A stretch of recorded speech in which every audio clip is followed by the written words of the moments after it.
Je vous prie de l'apprécier.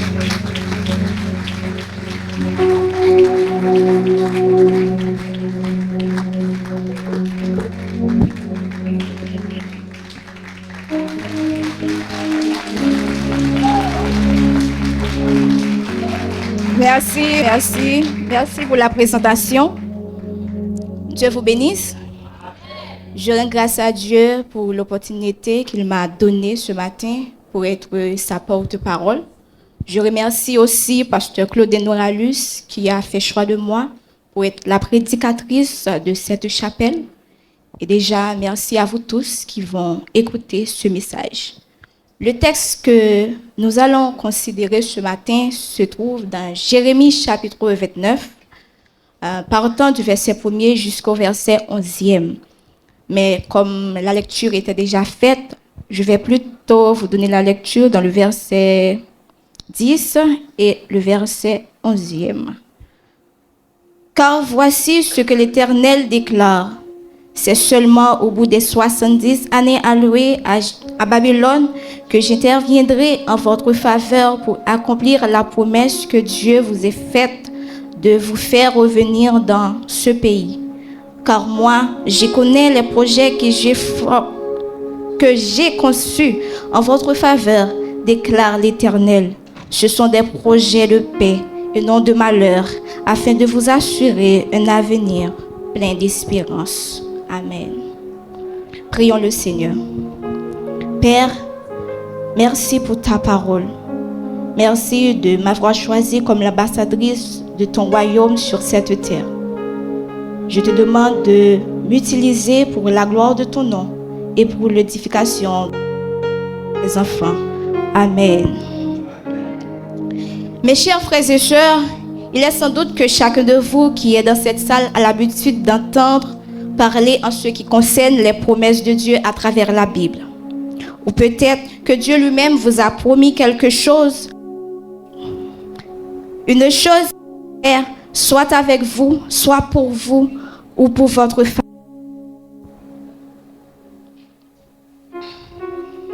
Par contre, à cause des différentes difficultés que vous rencontrez sur votre chemin, cela vous amène souvent à poser des questions à propos de ce qu'il vous avait dit auparavant, ce qui pourrait vous pousser à rechercher continuellement des délivrances avant le temps de Dieu. Mais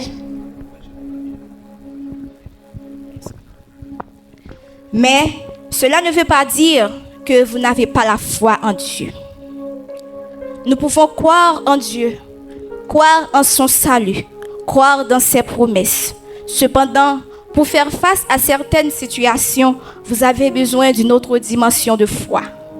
Une foi que vous devez mettre en action pour surmonter toutes sortes de difficultés.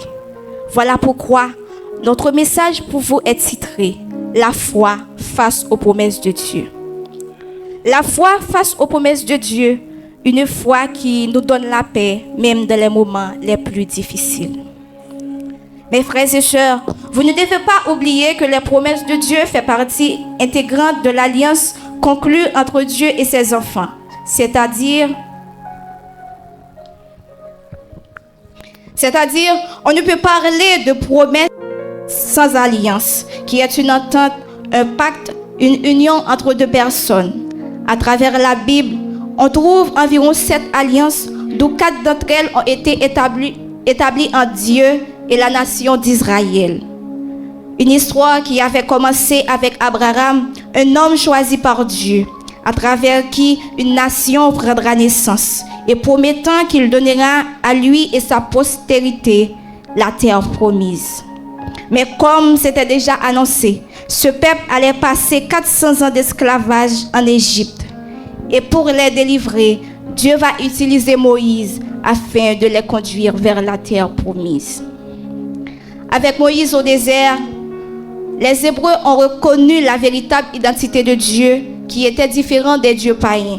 C'est alors qu'ils ont reçu un ensemble de lois qui ont formé un ensemble d'alliances comme l'alliance palestinienne qui précise les conditions des promesses liées à la terre promise de l'alliance abrahamique. D'après ce qui est écrit, Si le peuple obéissait Dieu, il demeurera dans le pays que Dieu a promis. Cependant, s'il désobéissait, Dieu les dispersera dans le monde entier. Mais ce ne serait pas pour longtemps, car il prospérera encore. Vous connaissez déjà le reste de l'histoire. Israël avait conquéri la terre promise comme Dieu l'avait promis à leur père et vivait en paix. Malheureusement, quelque temps après, ils commençaient à pratiquer l'idolâtrie continuellement, malgré les avertissements de Dieu à travers ses prophètes. Finalement, c'est Nabuchodonosor, roi de Babylone, qui lève le ton en attaquant Jérusalem et en déportant l'élite de la nation, inclus le roi. Donc, arrivé à Babylone, le peuple était troublé face à cette nouvelle vie qu'il devait vivre, surtout aux faux espoirs que les prophètes prônaient parmi eux, à savoir qu'ils retourneraient très rapidement dans leur pays. Voilà pourquoi dans le chapitre 29, versets 1 à 11, le prophète envoie une lettre à ses compatriotes qui étaient à Babylone pour les encourager afin qu'ils aient la paix de la situation dans laquelle ils se trouvaient en fondant leur foi sur Dieu. Maintenant, imaginons un peu le cas du peuple de Dieu en captivité, de l'humiliation, de la souffrance, privé de la liberté sous l'empire babylonien, un peuple païen. Dans aucun cas, il était impossible pour eux de ne pas s'inquiéter. D'ailleurs, ils furent non seulement contraints de quitter leur terre pour aller dans un pays païen, mais ils devaient aussi faire face à une nouvelle culture, où l'une des plus grandes questions, c'était s'ils allaient ou non rendre semblable de la population païenne qui l'entourait. Heureusement, leur question avait une réponse, parce que Dieu leur a promis qu'il a effectivement un plan pour eux, même s'ils se trouvaient dans cette situation. Et ce plan était un projet de paix, non de malheur. Aujourd'hui, je ne sais pas ce que Dieu vous a promis depuis longtemps. Je ne sais pas non plus les difficultés dans lesquelles vous êtes. Certainement, votre situation est totalement différente que celui du peuple, puisque vous êtes dans votre pays. Mais en regardant ce qui se passe autour de vous, soit dans votre pays, dans votre famille, dans votre foyer, ou les problèmes financiers, spirituels, sociaux auxquels vous faisiez face, cela pourrait vous inciter à poser de nombreuses questions comme: que dois-je faire dans cette situation? Pourquoi moi? Suis-je toujours dans le plan de Dieu? Dieu a eu toujours un projet pour ma vie. Pourquoi les promesses de Dieu sont-elles tardées à s'accomplir dans ma vie? Mes frères et sœurs, Dieu veut vous dire en ce moment, peu importe la question que vous êtes en train de vous poser à vous-même, sachez que si vous avez la foi dans les promesses de Dieu, cela peut vous donner la paix, même dans les moments les plus difficiles. Parce que le plan qu'il a pour votre vie est beaucoup plus grand que la situation dans laquelle vous êtes. Voilà pourquoi, même à travers la situation, il peut vous indiquer le chemin et vous révéler sa volonté. Ainsi, dans les versets 5 à 7, le prophète Jérémie allait révéler à ses compatriotes que la volonté de Dieu pour eux face à cette situation, c'était de s'installer, de continuer à vivre comme une nation, de peupler, de prospérer, et non de rechercher une stratégie pour fuir loin de Babylone, ni de s'inquiéter. Au contraire, d'avoir la paix, parce que ce qui était arrivé faisait partie de son plan. Et s'il était l'auteur, c'est qu'il avait aussi le contrôle de la situation. Par conséquent, le peuple devrait être plutôt concentré sur ce que Dieu leur avait dit de faire, au lieu de se concentrer sur le nombre de temps qu'ils devaient passer à Babylone ou de ce que les faux prophètes leur disaient pour les troubler.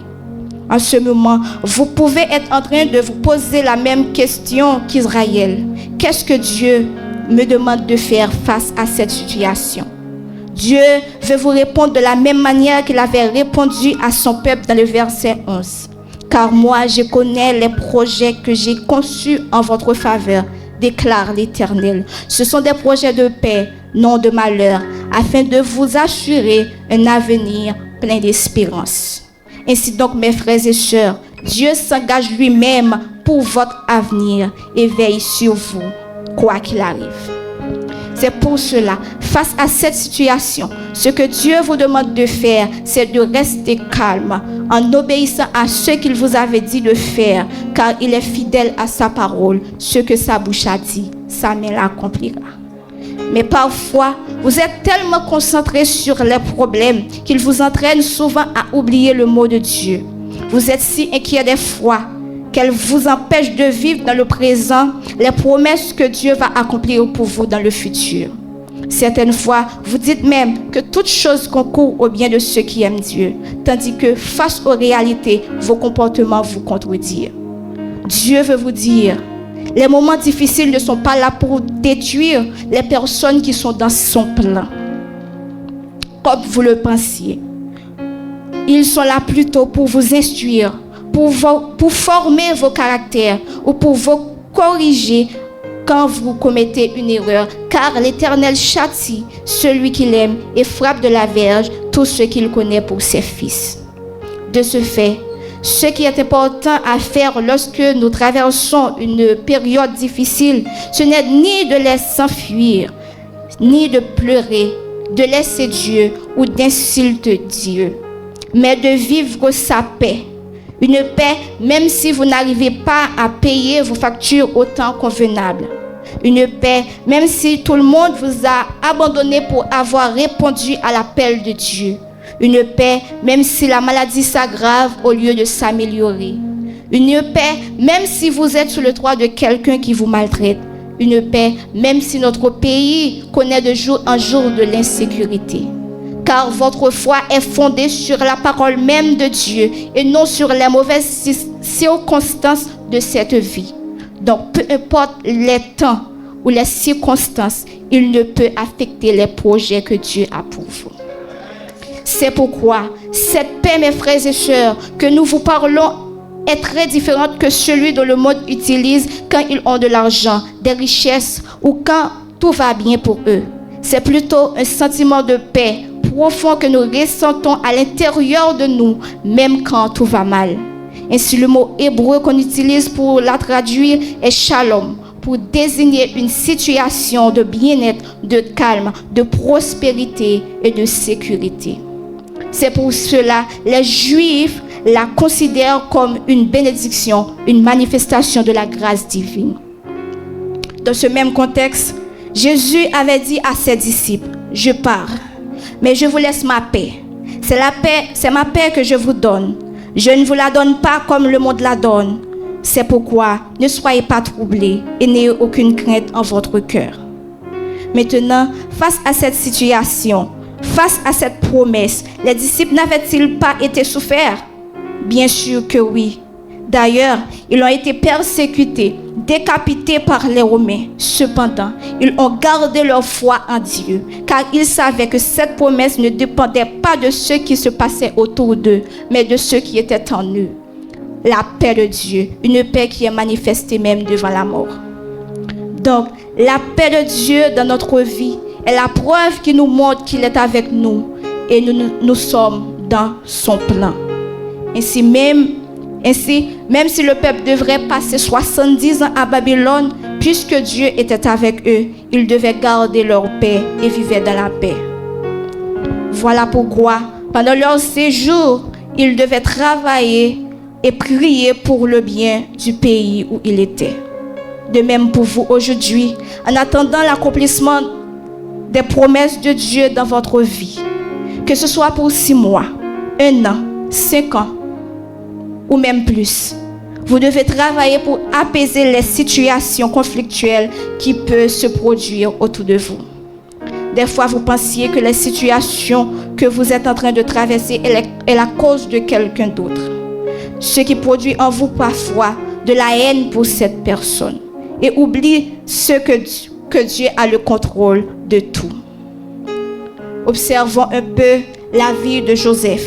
Joseph était un homme choisi par Dieu, mais par jalousie, il a été vendu par ses frères comme esclave. Arrivé en Égypte, il a connu des moments difficiles, comme par exemple, il a été accusé, puis emprisonné pendant plusieurs années.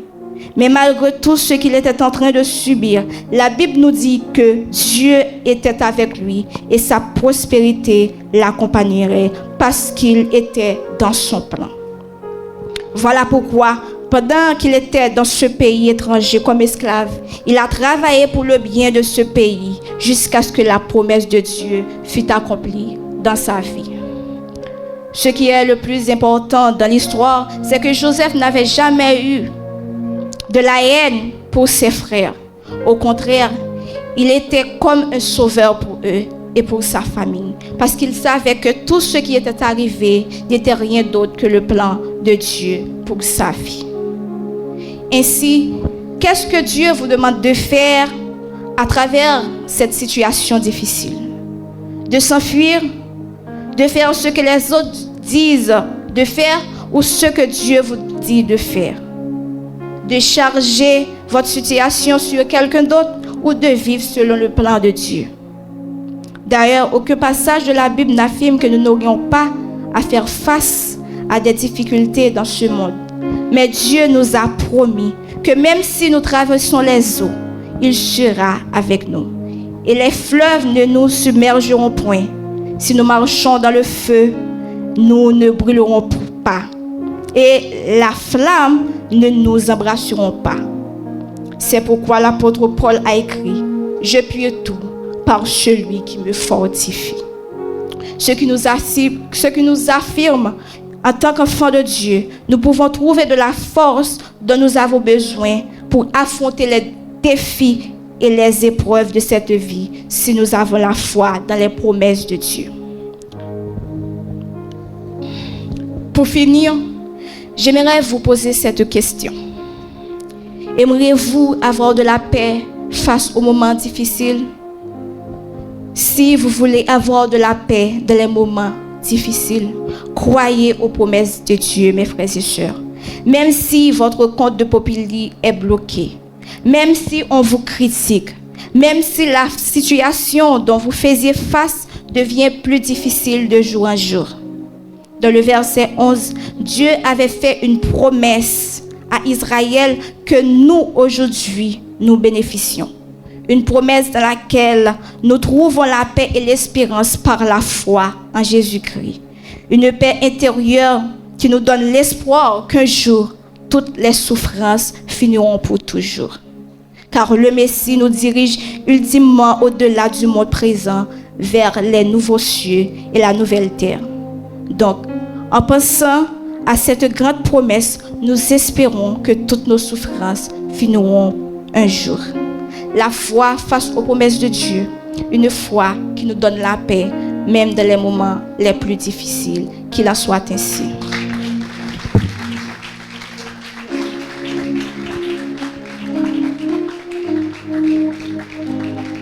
La foi face aux promesses de Dieu, une foi qui nous donne la paix, même dans les moments les plus difficiles. Je remercie notre bien-aimée sœur Josanda pour sa brillante présentation. Et je remercie le Seigneur Jésus de pourvoir à votre édification, à tout un chacun.